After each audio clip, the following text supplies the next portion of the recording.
TV. I am not black.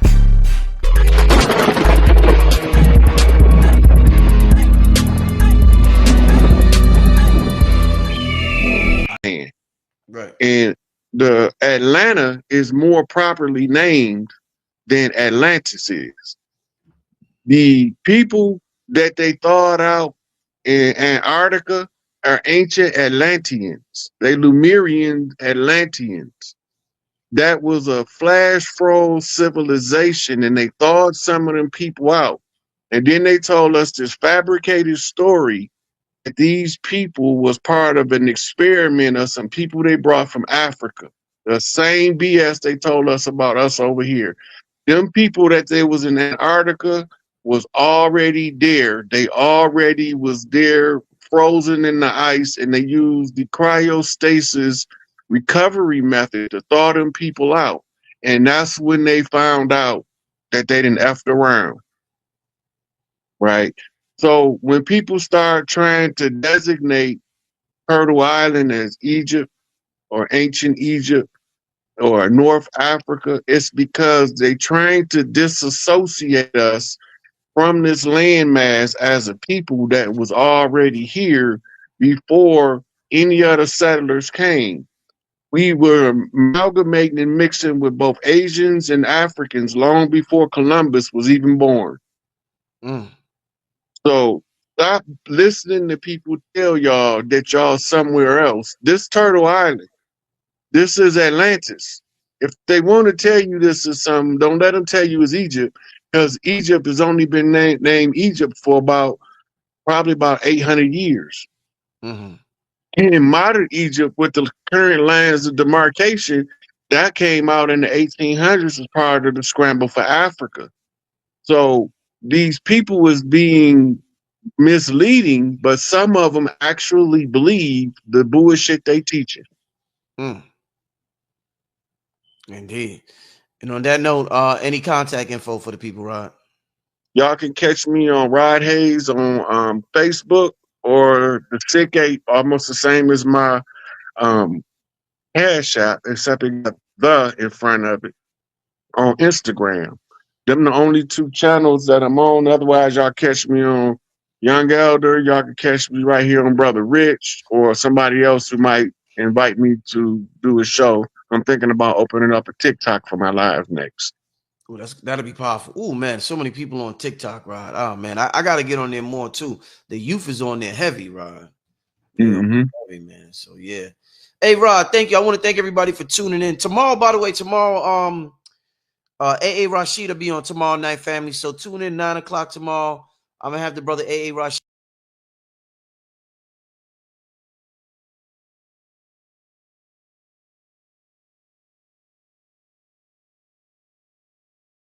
It started, but this episode of Chiefing with the Chief, Chiefing with Chief Pontiac, is called The U.S. versus Us, Cowboys, Indians, and Outlaws. Y'all might want to share this one. This one I'm just getting a shout out to all of the brothers out there and the sisters that's doing the work to try to get this message to our people of what happened to us and how we end up where we don't got our birthright. So I'm gonna use this device to try to share some receipts with y'all when I start going in. So share, and then share. And then post it on your other social media. Let them know on Instagram, Rod Hayes Live, on Facebook. This about to be one that's going to wake you fucking up. You finna wake the fuck up from this one. Because if you don't know we was at war, and you don't know that we was at war against the United States government, and you don't know that they the reason why we lost our identity from trying to hide from their assassins. But you don't even know who their assassins was. We about to get into it. The first thing that we need to understand is the United States is a federal corporation owned by the Crown of England and the Vatican. It's primarily a British holding. It used to be two corporations. It used to be the Virginia Trading Company and it used to be the Northwest Trading Company as the overseers of what they called the 13 colonies. And in the course of this,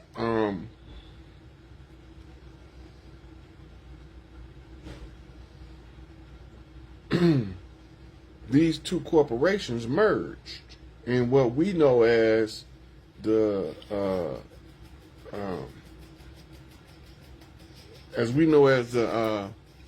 Revolutionary War. They told us, hold on, I'm looking up a receipt right quick.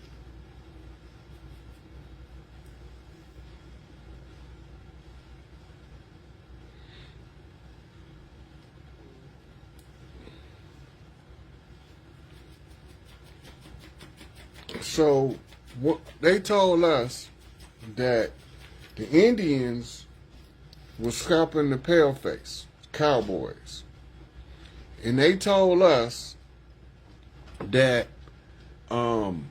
it was some people with they call Native Americans now. We call them $5 Indians because they was created by the Dawes Roll and the Dawes Act. For a fee of $5, they entered them on the roll. It was the Trail of Tears when they switched us out with the $5 Indians under Andrew Jackson. Right? Now, the receipt I was just looking up was Genghis Khan's descendants. Now, I told people on the Young Elder show, I said, look, the Moors was called Etruscans before they became Moors after King Maurice of the Ottomans. And these Moors was at war with several different subgroups of people. They was at war taking prisoners of war from the Huns, as in Attila the Hun. They were at war with the Khans, as in Genghis Khan. And they was at war with the people of India called the Vedics.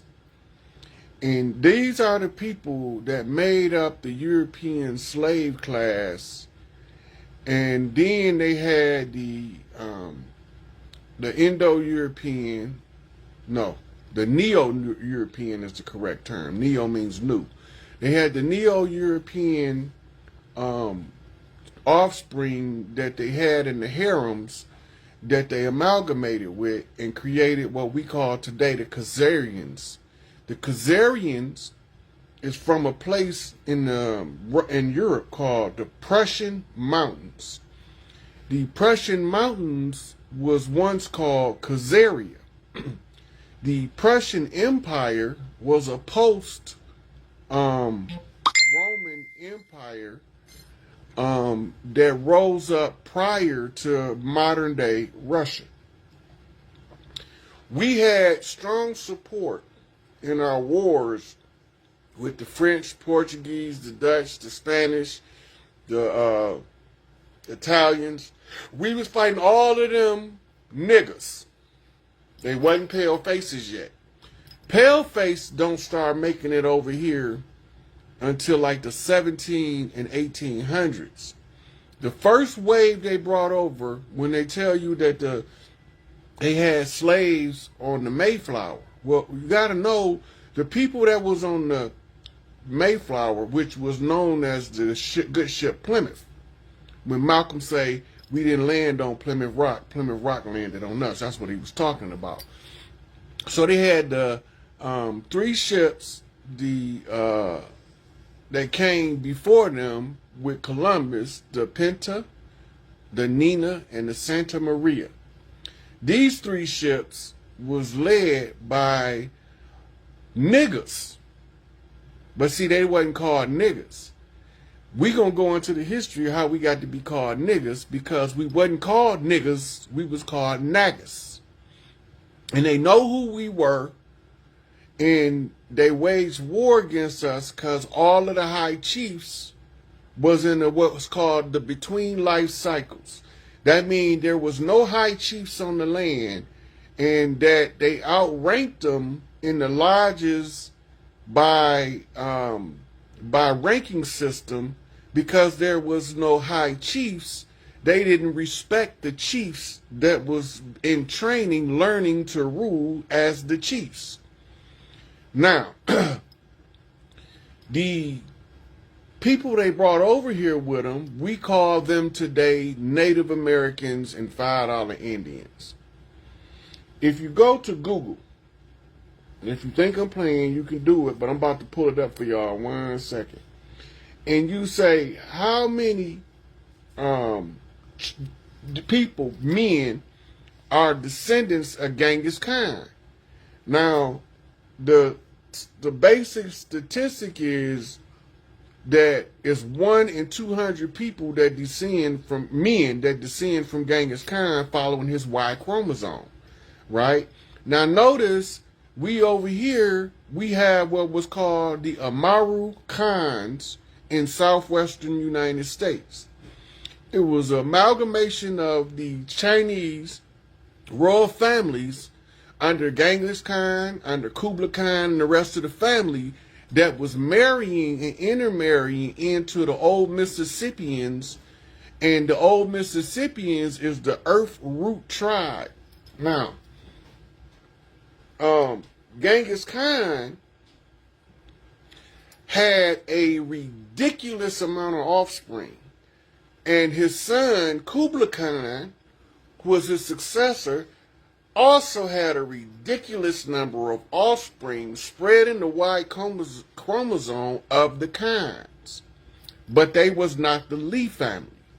The Li family is an entirely different group of Asians that was chocolate color with straight hair. They married into the lines in the after Columbus's settlement when they came in to assist with the construction of the railroads, the iron workers of the railroads, and they made truces with the railroad Mississippians, them 7-foot tall, muscle-bound Crips, them 7'4" muscle-bound Bloods, but they wasn't called that at that time. They was just the old Mississippians. They was the Toltecs.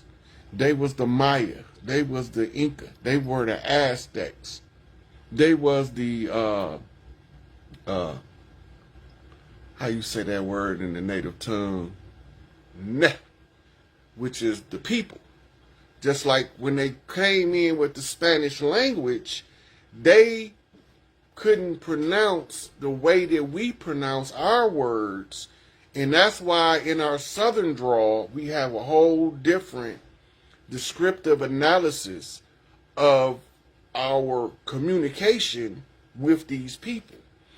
So you see me and Young Elder was doing the City Slicker Country Boy Code Flip Tribe Talk in the public, in everybody's face, so that y'all could see that just because he a little bit of country, and just because I'm a little bit of city, don't mean we don't know who he is and that we know the lingo of the tribes, even when we move into modern times using a foreign language, a foreign spiritual concept called religion that didn't exist over here prior to 1492.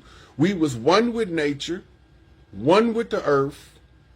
Under Father Sky, we roamed across Mother Earth. And at any given time that we needed to call the ancestors, we looked to the sky and we spoke to the great father who walks with the black dog on his heels. For those who don't know what that is, that's the Osirian connection. In your biblical Greek, the word for heaven is Orionos. We talking about the great hunter Orion, which when he's in physical form on earth, he becomes the great father who walks with a black dog on his heels. And I keep a black dog, and don't make me flip my camera and show you he ain't sitting right here. Right? Now, when they came, they brought Mongolians, Huns, and Vedics to do their heavy lifting for them. It was not for another 200 years when warfare and the ones escaping the plantation was them $5 Indians. They had 2 POW camps set up, one major camp in the north, one major camp in the south. Then the South diversified and opened up several different that became known as the Plantation South. The Plantation South, remember, the first part of the plantation is plan, and the second part is Asian, which comes from a nation. It's a national plan. It's a plan to take over your nation. The plantation became the modern day plant or workers' unions, was what we were guilds. When they got here, we had organized workforces. Our families was named after the stuff that they done. The Bridges family built bridges, right? The Banks family worked at Big Mama Banks, and we had Big Mama Banks all across the land. This is where your outlaws come in. But we're going to get back to the economic hitmen because they come up a little later in this story. So they plotting on how to get and conquer the ones of these nappy-head Negroes out west. We talking about your Pyrus. We talking about your rolling 60s, your rolling 20s, your OG blood sets, right? Your treetop Pyrus. All of them is ancient clans. The name reveals who they is when you know what side of the family lineage they coming in on, and the trick is to turn us against each other. So this is one of them ones where the OGs out west sit the YGs down and say, this how they did it. This the one right here. This how they did it. So they brought the Mongolians, they brought the Vedics, and they brought the Huns that was in captivity. This is your Mississippi Masala story. Shout out to Denzel, because King Kong ain't got shit on me.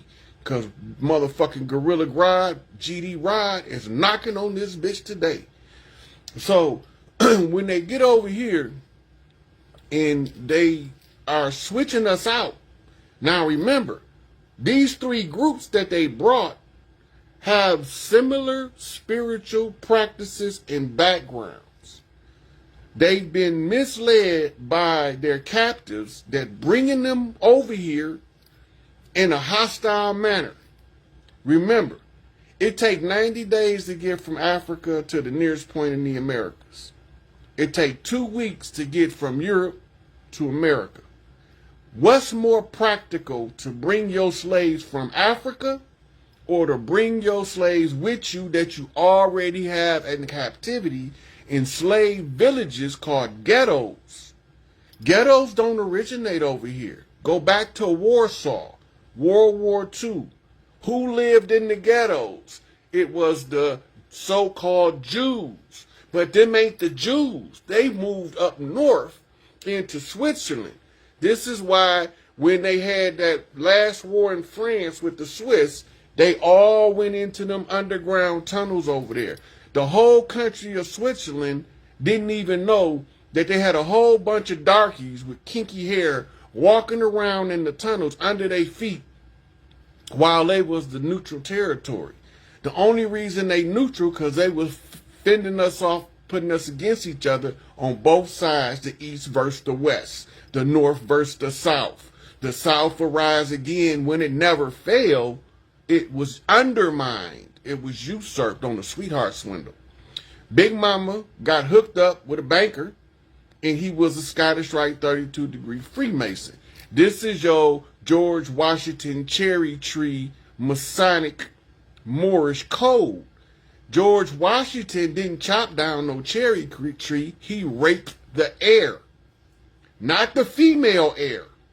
He raped the male heir because the only way he can stop him from ousting him from the land, because he was the only high chief at the time, is to rupture his root chakra, his cherry, bust his cherry, his dukshu.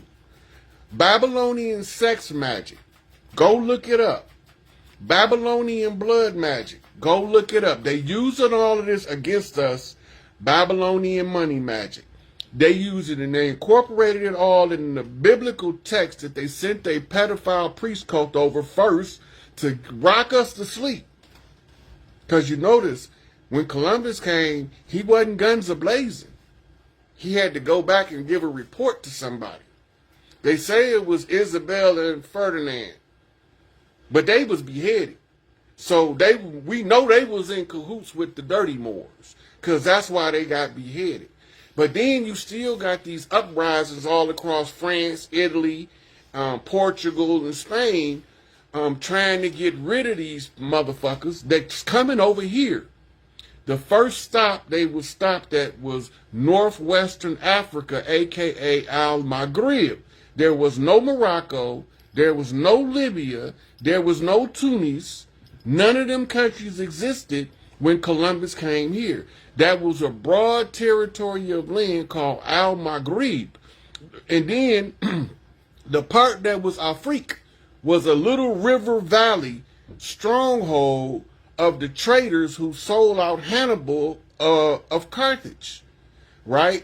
Up there, there's a little river run called Afrique. This is where they got the whole... Raw TV. I am not black.